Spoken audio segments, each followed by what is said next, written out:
من الإله الآن وصاعدا أرجو من الشباب أن يعملوا أكثر فأكثر من خلال الجمعيات والأحزاب، من خلال المنظمات الوطنية، أن يتشجعوا وينظموا أنفسهم لاستقبال ما يأتيهم من مسؤوليات في العهدات المقدمة. فجاي لي طاب جنانو طاب جنانو طاب جنانو.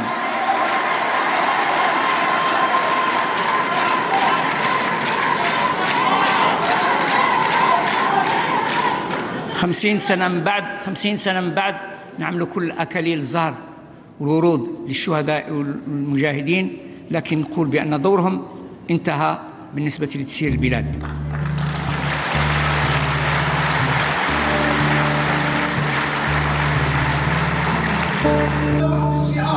يقول الثقة في وثيقة، ولكن حين عدنا نقولوا الثقة في بوتفليقة. Dans son fameux discours du 8 mai 2012, le président de la République a laissé clairement entendre qu'il allait passer la main à la nouvelle génération. Le 7 janvier 2012, Ahmedou Yahya, alors Premier ministre, sous-entendait qu'un 4e mandat ne rendrait pas service à l'Algérie. Pensez-vous qu'un 4e mandat du président Bouteflika rendra service à l'Algérie? C'est un sujet al-Boukala. C'est un sujet al-Boukala qui sert le pays, je dis non. Mourad Medelsi, ministre des Affaires étrangères de Bouteflika, déclarait à une chaîne française. Est-ce que le président Bouteflika envisage une présidence à vie? Je crois que tout à l'heure, vous avez demandé à mon ami le professeur Khamis de dire des blagues. Nous aussi, nous en disons. Permettez-moi de dire que ça, c'est plutôt une blague. 2 ans après, le président se présente pour un 4e mandat. Ahmedou Yahya, devenu son chef de cabinet, est l'un de ses principaux soutiens. Et Mourad Medelsi a réceptionné personnellement le dossier de candidature du président candidat. En face, les partis d'opposition sont cantonnés dans un rôle d'intermittent du spectacle électoral. أنا وزير الأول كي نقول للرئيس راهو لاباس بيه راهو مريض كذا يشكوا فيا. تعرف إني كذاب أنا؟ لا تشمش إني كذاب أنا ولا؟ Entre volte-face, reniement et légèreté dans le propos, que reste-t-il de crédible au discours et à la pratique politique en Algérie? Pour nous répondre, Moustapha Hammouch, journaliste et chroniqueur au quotidien Liberté, Rachid Tlemceni, politologue, et Abdelaziz Rahabi, ancien diplomate et ancien ministre de la Communication. Je pense qu'il faut démystifier un petit peu le discours officiel. Est-ce qu'il est cohérent ou bien non? C'est-à-dire, globalement parlant, le discours n'est pas cohérent. Et là, on voit des acteurs qui interviennent et chacun d'eux développe son propre discours. Mais à un autre niveau d'analyse, je pense que le discours de tout régime autoritaire est logique. Il a une logique intrinsèque qui consiste à utiliser tous les moyens pour garder le pouvoir. Ce n'est pas la première fois qu'on revient sur une promesse politique depuis que ce régime est en place. Ensuite, ce genre de promesses ne trompe que celui qui veut bien y croire. Dans la culture politique dominante en Algérie et dans le monde arabe, la ruse, les reniements, les revirements sont considérés comme des signes d'intelligence. C'est la définition que nous donnons dans le monde arabe à la politique. La politique n'est pas un espace d'expression de l'intelligence, c'est un espace d'expression de la ruse, des reniements, des fourberies, de l'esbrouf. Elle est conçue comme ça. ماشي هذه هي السياسة. السياسة اللي ترمي الناس في سبيطارات وتشرد فاميليات وتحقر الناس وما على بالهمش بالناس غير كيلحق الفوت. انا لي هذه ماشي سياسة. سياسة في الأوروب والدول الغربية كي تقول واحد سياسي صح سياسي وكيدير السياسة العدالة تحاسبه. أنا في الجزائر يدير السياسة بصح ما كاش اللي يحاسبه. ديتو كلش، واحد دا الكيران، واحد دا الارض، واحد دا البترول، دا التيوات تاع البترول، واحد دا دراهم هرب بيهم، من بعد واحد يقول لك خليفه واحد يقول لك مقارنه داو من بعد تشوفهم هكذا داو بصح ورا ملي داو ما كانشهم سمبل. Dès 2008, il y avait un consensus très fort au sein de la classe politique pour que le président Abdelaziz Bouteflika remplisse pour un troisième mandat. Et je me souviens très bien, tous les groupes économiques, politiques, du business, du bazar étaient d'accord pour un troisième mandat. L'Algérien, qui avait déjà une culture politique un peu archaïque, traditionnelle, qui reposait un peu sur la tribu, la religion, le rapport de force, maintenant c'est à la corruption. Il y a la corruption en plus qui intervient dans la politique. Du coup, ça a déconsidéré l'acte politique dans la société.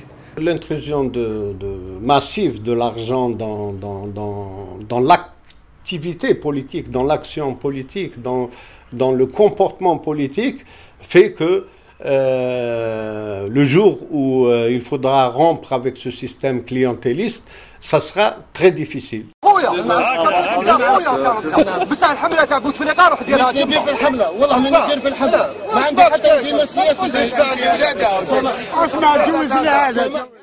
Le politique est synonyme de quelqu'un qui n'a pas réussi, donc qui va vers la politique. Le politique est assimilé au corrompu. Vous savez, aujourd'hui, l'exercice d'une fonction publique, d'une haute fonction publique, si vous avez été ministre, vous avez été wali ou sous-préfet ou directeur général d'entreprise, les gens vous pensent automatiquement que vous êtes corrompu. Parce qu'on estime que l'accès à la fonction, c'est l'accès à la richesse. Et quand vous accédez à la richesse parce que vous avez une haute fonction, vous avez une autre fonction, vous accédez à la richesse et ça vous confère l'impunité. Qui dit mieux? Aucun pays, très peu de pays au monde peut vous offrir ça. حابه نقول حاجه هذو شعب كاع صغار ما يفهموش بزاف حوايج بصح اللي قراو في الخارج وقراو هنا وعندهم دي دكتوراه وراهم في لونيفرسيتي سي دي كادر ديتا والنواب تاعنا والله العظيم بهدلتونا انايا راني بريئه منكم. Ceux qui se présentent aux élections communales, aux élections de la PUI, aux élections de l'Assemblée nationale, ce sont généralement les moins qualifiés dans nos villes, mais les gens qui ont de l'entre-gens, qui savent faire des promesses, qui souvent ne les tiennent pas. C'est la notion de chatr, de yarf. Et du coup, les élites se sont mises en retrait. Traditionnellement, les élites n'ont pas pris le pouvoir en Algérie. Depuis la Révolution, ils ont été employés un peu comme des espèces de coopérants techniques. Depuis depuis une ou deux décennies, ils se sont fait clientéliser. Ce qui fait que les élites ont été atteintes par la culture de la rente, c'est par la culture de l'opportunisme carriériste qui fait d'eux des sous-traitants techniques de la politique du pouvoir. Il y a une certaine déconsidération du savoir chez nous. Le modèle, c'est celui qui a réussi matériellement. Le modèle, c'est le président de l'APC. Le modèle, c'est le gendarme, c'est le militaire, c'est le policier. Ce n'est pas le médecin, ce n'est pas l'architecte, ce n'est pas le créateur, ce n'est pas celui qui innove. Dans la représentation sociale en Algérie, c'est certainement pas le savoir et la connaissance qui sont des modèles sociaux, des modèles d'ascension sociale. Parce que si vous êtes président de l'APC, vous avez réglé vos problèmes et vous allez également régler les problèmes à votre famille. Donc l'ascension sociale se fait par le politique. L'échelle sociale passe chez nous par la politique.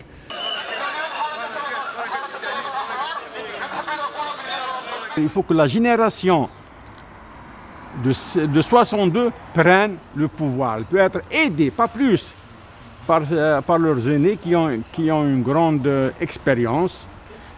Pas plus, mais la gestion, l'avenir de ce pays appartiendrait à la nouvelle génération, ce que le président Bouteflika disait, Tabjinankom, votre passé est révolu, maintenant il faut laisser la place à la nouvelle génération. Les élites naissent en réalité et croissent dans la douleur. C'est maintenant qu'il va émerger une élite en Algérie.